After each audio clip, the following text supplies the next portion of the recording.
Hey everybody, it is time for another video, beginning of the week. I'm actually recording this Sunday, just to full disclosure.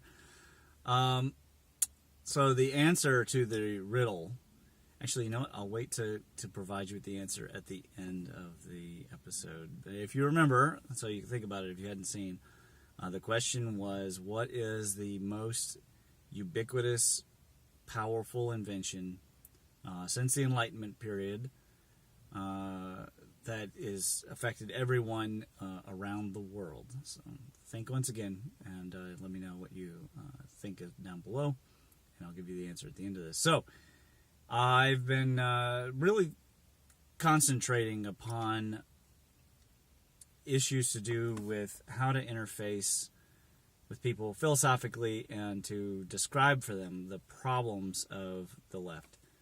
And again, okay, I am classically liberal. I am a right-leaning libertarian, but I am still like an Americanist, Lockean values kind of guy. So we're talking American French Revolution kind of liberal. I am not a Republican. But the Democratic Party has some major problems, and it has allowed the corporatist leftist media to drag the populace further and further towards socialism. Now, people have, there's like three arguments you hear from socialists. The first one is that it's never been tried. False. It's always been tried. And when they try it, what you see is human behavior. Human behavior is, when you get especially people in groups, you're going to see greed, you're going to see dominant tyrannical politics, right? This is a problem of the state in general. It doesn't really matter what state it is. It could be Plato's Philosopher King, and it would still be tyrannical. You also hear that, socialism would work if it was done more democratically. Well, it's been known for a long time that democracy has major problems. Democracy is two wolves and a sheep deciding what's for dinner. There's a reason why our country is a republic. And yeah, it's partially to do with, well, the rich were running things, right? They just didn't want to pay King George, and so they formed their own, set up their own oligarchy. That is partially true. However, they did specifically think of the common man when they created this Constitution. This is what was really special about the Constitutional Congress. And for those who aren't familiar with the Constitutional Congress, I definitely recommend reading up on what actually went down and how difficult it was for Jefferson and Hamilton to bring people together of very disparate beliefs of right and left to finally agree on a common ground that most benefit the greatest number of people. The third thing that you'll hear is things like Venezuela is not socialist. No, Venezuela is very socialist. The state took control of the oil industry down there. And if you need an example of socialist history, you don't have to actually go back to the foundations of Cuba, where people to this day make, $33 a week or something.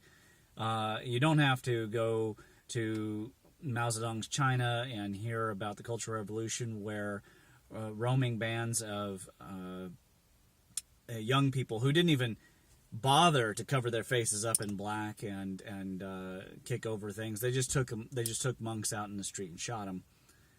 You don't have to go that far back. You can just go down to South America right now and see the average weight loss and how difficult it is for people down there to get food, and how they're having to go to Colombia in some cases just to be able to survive and to get food. So and they're destabilizing Colombia again. So Colombia is becoming more and more like it used to be every day, from what I've heard of people from Venezuela and Colombia in the clinic. So remember what I said about a litmus test for a way of thinking. First, analyze its opposite, right? So if you feel like, say, the ideals of capitalism are bad, well, let's just go to the opposite.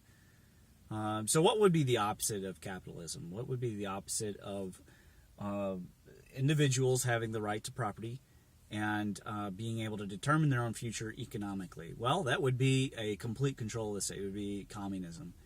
And so if you can imagine right now being unable, without certain tickets that have been given to you, a certain number, to go out and get the clothes you need for your children because the children are bigger, or to have the number of children that you deem correct, or to be able to take care or donate to anybody because you don't have extra money.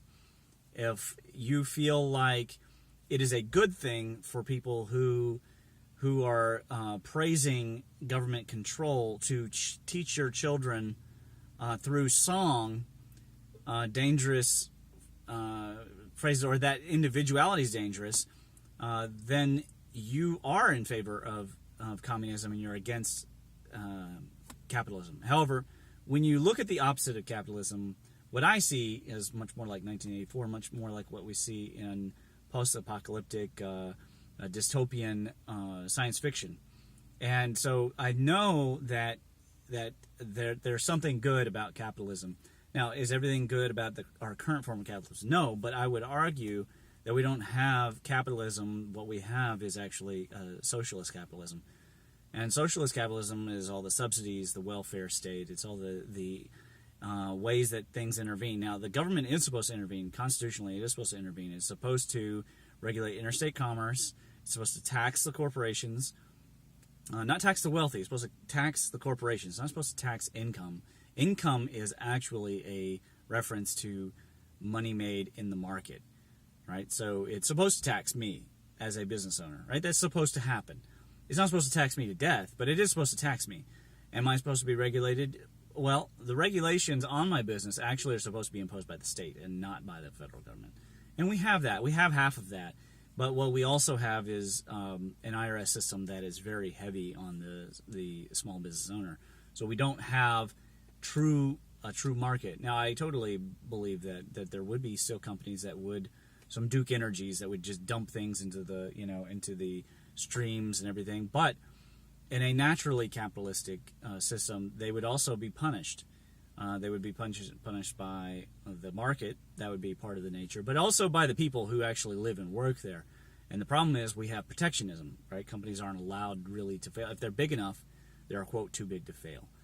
So then the other litmus test that I've described to you is take the extremes of both ends of it. If it sounds ridiculous at its far extremes, then I postulate to you that philosophical system is without merit. And this is where, again, you can go right into talking about the SJWs or social Marxism in general, right? If you go to the extremes, then you have to apply the tenets equally. So you can't have songs like "Hey Joe," that talk about being jealous and shooting your lady because she's cheated on you. You can't even allow that kind of hate speech, that misogynistic hate speech, because women should have free reign of their bodies. You can't even allow the song to exist in the public sphere, right? And the production of the song should be, of course, stifled and not allowed to come out. Well, now, who in their right mind would think that the world would be a better place without songs like that one, or Brown Sugar, or Fat Bottom Girls, songs that have been part of the American culture for a long time. Led Zeppelin, good number of Led Zeppelin songs are about sex, are about getting to know the opposite sex, even having flights of fancy. Beatles, my God, how many of the Beatles songs really could not be tolerated and listened to? So that's one extreme.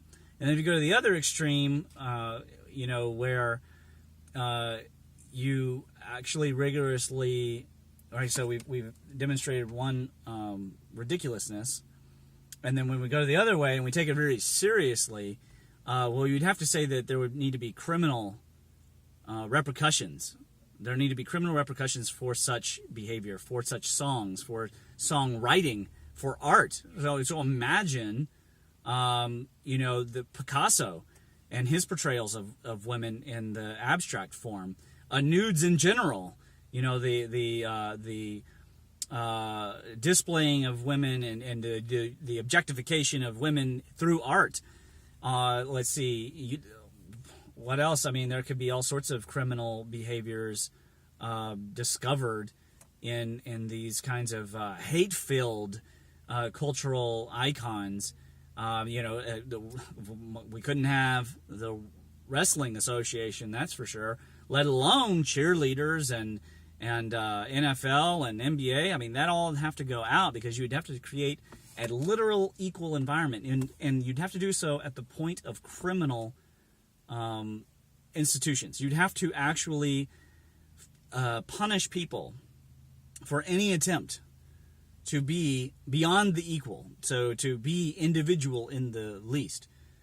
So now you have seen the extremes of both sides, and they both seem either heinous and miserable, which is exactly what I would describe the tendency right now is to drag us towards, right? You can't even have the circus. My God, you can't have the circus, because that would make people miserable. I've had people tell me that, well, Ringling Brothers, why do you need that when you have Cirque du Soleil? And then I've had circus people tell me, well, Cirque du Soleil is awful because they don't pay humans enough. And I'm going, at what point do you just enjoy the institution that is people are going to? This is not like a Blood Diamond circus, right? It's so there's nothing to please them. And then on the other end, as I previously illustrated, there is a need to make everything that is possibly enjoyable into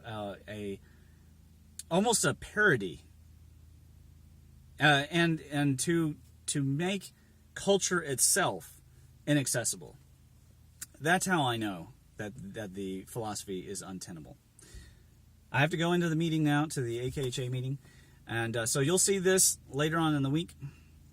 And the answer to the question, the most ubiquitous invention, is the fractional reserve system. Now, bear in mind that the fractional reserve system was never invented to provide power to corporations to control the media in order to control how people think. The fractional reserve system was solely created for mortgages, loans, and creating more mortgages and loans, for creating interest to justify more mortgage and loans, right? It's an expansion. But what it did enable to happen is for everybody to be under an inflationary controlled system, yes, but also for people who understood that system to become more powerful and more powerful and more powerful in a leveraged manner, because it is a leveraging system.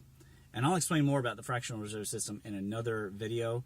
But I want you to understand that what's really driving people apart is not the black and white and red and brown, and it's green. And the lack of. And the lack of is not because, you're born in Appalachia, or you're born in Chicago, or you're born on the res. That's only the beginning of the situation. But the actual reality of it comes from the fractional reserve system. It comes from the way it's designed, and it wasn't designed necessarily to take away from anybody. It was just designed to give to a certain group of people more and more centralized power.